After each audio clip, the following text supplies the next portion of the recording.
Shalom, selamat pagi jemaat Tuhan. Berjumpa kembali dalam doa pagi online. Mari hampiri hadirat Tuhan. Nyatakan kerinduan kita dalam melayani Tuhan.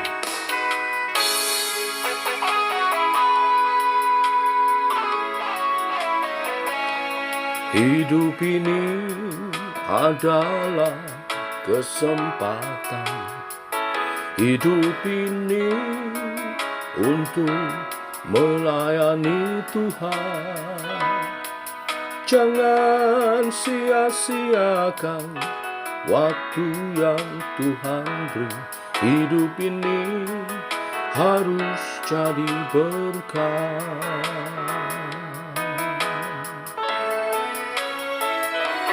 Hidup ini adalah kesempatan. Hidup ini untuk melayani Tuhan. Jangan sia-siakan waktu yang Tuhan beri. Hidup ini harus jadi berkat.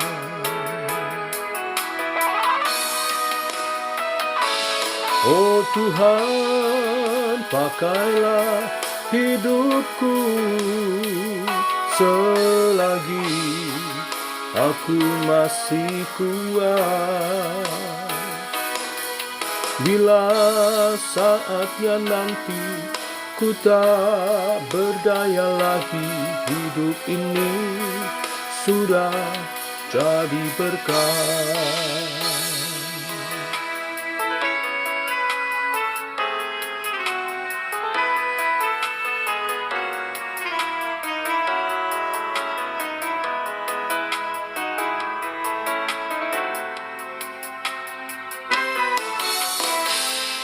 Hidup ini adalah kesempatan. Hidup ini untuk melayani Tuhan. Jangan sia-siakan waktu yang Tuhan beri.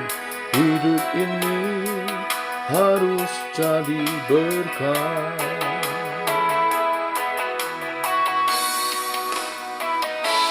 Oh Tuhan, pakailah hidupku selagi aku masih kuat.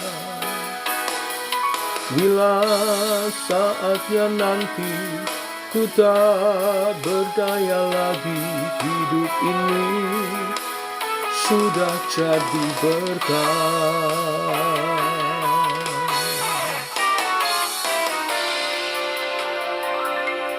Oh Tuhan, pakailah hidupku selagi aku masih kuat. Bila saatnya nanti ku tak berdaya lagi, hidup ini sudah jadi berkat. Oh Tuhan, pakailah hidupku selagi aku masih kuat. Bila saatnya nanti ku tak berdaya lagi, hidup ini sudah jadi berkat. Hidup ini sudah jadi berkat. Hidup ini sudah jadi berkat.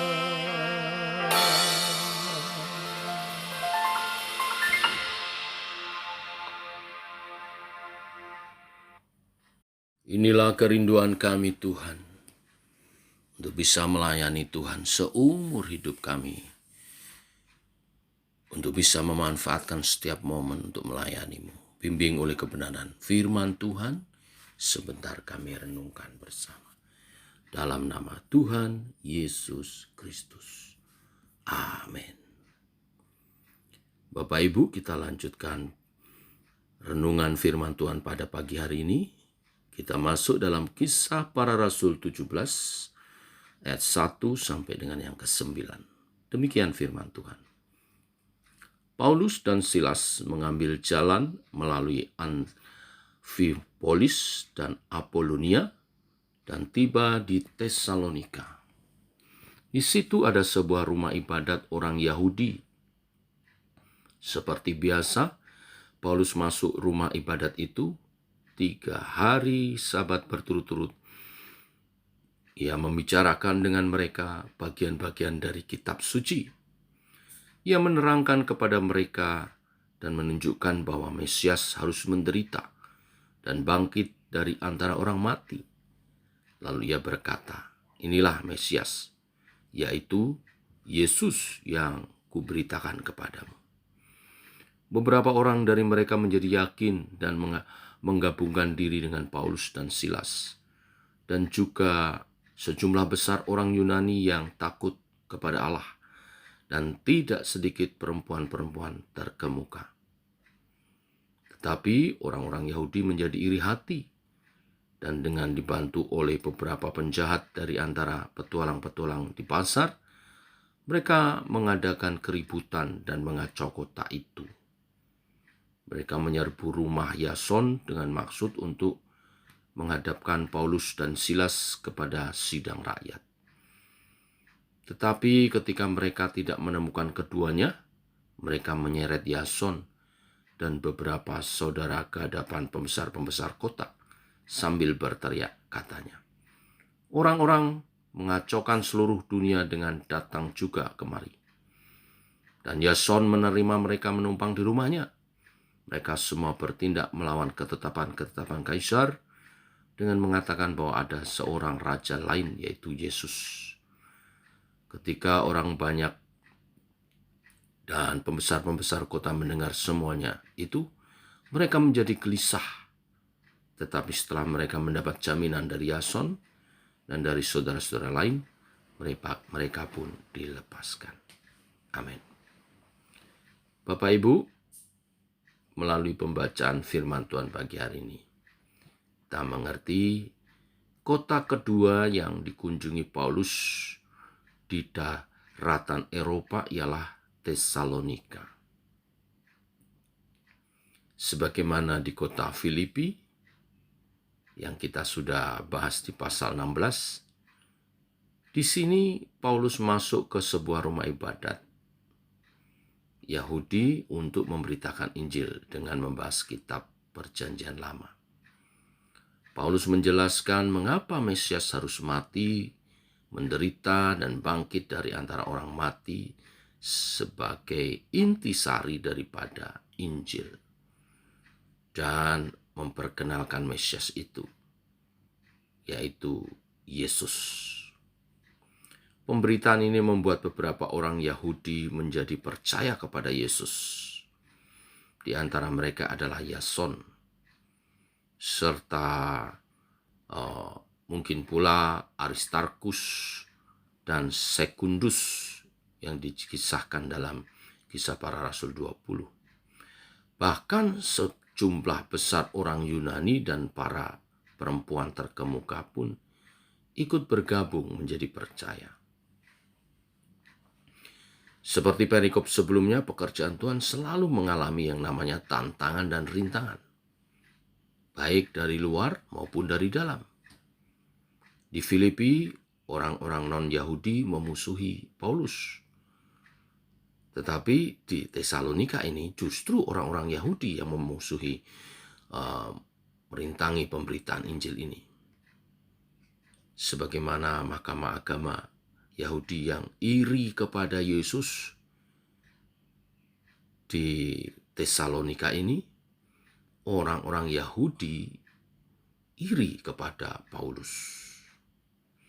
Semua orang-orang Yahudi yang terhormat dan takut akan Allah yang dahulu rajin ke sinagog, juga orang-orang Yunani, para pembesar dan beberapa wanita, sekarang berpaling kepada pengajaran yang disampaikan Paulus, membuat orang Yahudi di mahkamah agama itu menjadi iri, dan mereka berusaha mempengaruhi banyak orang yang tinggal di jalanan dan lorong-lorong yang gelap. Mereka menyuap orang-orang yang hina ini dan menyuruh mereka mulai membuat kekacauan. Mereka mengajak beberapa penjahat dan preman-preman pasar mengadakan keributan dan kekacauan di kota Tesalonika ini. Mereka bahkan menyerbu rumah Yason untuk menangkap Paulus. Tetapi karena tidak ditemukan, Yasonlah yang menjadi sasaran kemarahan mereka. Tetapi syukur kepada Tuhan, Yason dapat meyakinkan penduduk kota itu sehingga menjadi tenang. Inilah berita firman Tuhan hari ini. Apapun situasinya, Paulus dan rekan-rekan tetap memberitakan Injil dengan konsisten dan menyampaikan inti sari daripada Injil, yaitu Kristus adalah Mesias, Raja yang menderita, mati, dan bangkit. Bukan hanya Mesias bagi orang Yahudi, tetapi bagi semua orang, bagi dunia. Yang kedua, meskipun pemberitaan Injil menghadapi tantangan dan rintangan, mengakibatkan orang membenci mereka dan berusaha membungkam pemberitaan Injil, tetapi mereka tidak gentar atau goyah. Mereka tetap teguh dan tegar dalam menghadapi berbagai ancaman sebagai resiko dalam sebuah pelayanan pemberitaan Injil.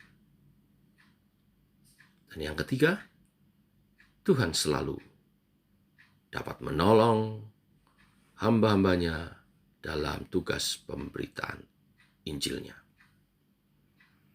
Oleh sebab itu kita harus dapat melihat bahwa Kristus yang adalah Raja di atas segala raja jauh lebih berkuasa daripada pembesar-pembesar raja-raja dunia. Dan kita tidak perlu khawatir terhadap kuasa apapun di dunia ini. Bila kita melayani Kristus dengan ketulusan hati, maka di dalam setiap pergumulan dan kesulitan yang kita hadapi dalam tugas pemberitaan kita, dalam kita melakukan pekerjaan Tuhan, pasti Tuhan menyertai, memberikan pertolongannya pada waktunya, sesuai dengan kedaulatan dan kehendaknya yang sempurna. Tuhan memberkati. Mari kita berdoa. Kami mengucap syukur ya Bapa buat hari yang baru, hari yang limpah dengan berkat-Mu. Dan Kau memberkati kami dengan kebenaran firman pagi hari ini. Bagaimana Tuhan menyertai dan mengawal pelayanan Paulus, Rasul Paulus dan Silas di kota Tesalonika, sehingga Injil diberitakan dan banyak orang bertobat dan menerima Yesus. Bukan hanya bangsa Yahudi, tetapi bangsa-bangsa Yunani juga. Kami percaya Engkau juga menyertai tugas pemberitaan kami, hamba-hamba-Mu, yang Kau utus ke Jakarta, ke daerah Sunter ini. Kami memohonkan pertolongan Tuhan dalam proses pendewasaan dari gereja kami, yang hari ini akan diadakan rapat pengurus. Tuhan Kau menolong, memberi hikmat bagi kami.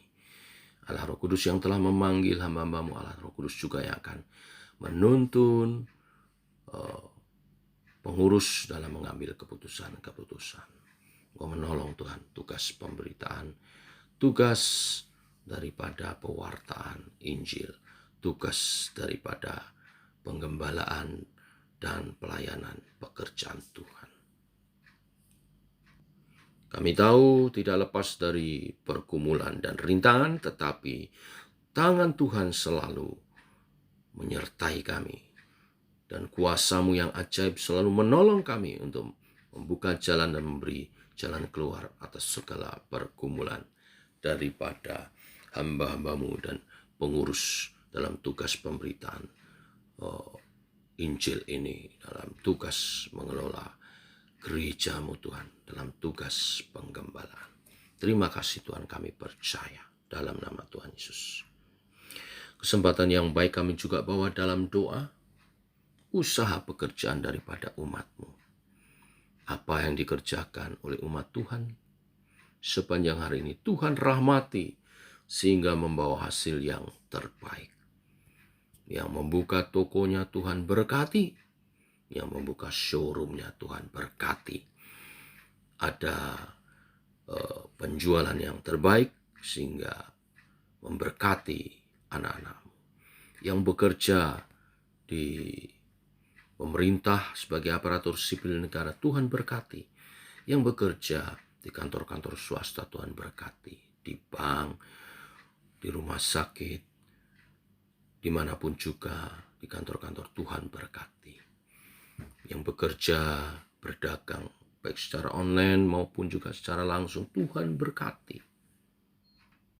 Yang mengelola perusahaan, di mana diikuti banyak karyawan juga Tuhan berkati. Sehingga oleh hikmat yang dari Tuhan menjadi berkat bagi banyak orang. Pabrik-pabrik, juga perusahaan-perusahaan yang dikelola oleh umat-Mu Tuhan, Tuhan berkati dan rahmati. Menghasilkan yang terbaik hari ini dan nama Tuhan dimuliakan. Apapun yang umat-Mu kerjakan hari ini, yang terbaik Engkau rahmati. Sehingga tidak ada yang berkekurangan, bahkan berkelimpahan. Yang merindukan pekerjaan dan belum memiliki, Tuhan menyediakan pekerjaan. Oleh pekerjaan itu, mereka meraih berkat Tuhan. Terima kasih Tuhan. Sepanjang hari ini, kehidupan umat-Mu kami menyerahkan ke dalam tangan-Mu. Yang sakit Engkau sembuhkan, yang lemah Engkau kuatkan. Tuhan memberi tuntunan dan arahan atas setiap langkah hidup kami. Dalam nama Yesus kami berdoa. Amin. Demikian saudara, doa pagi kita. Selamat pagi, selamat berjalan bersama dengan Tuhan. Shalom, tetap semangat.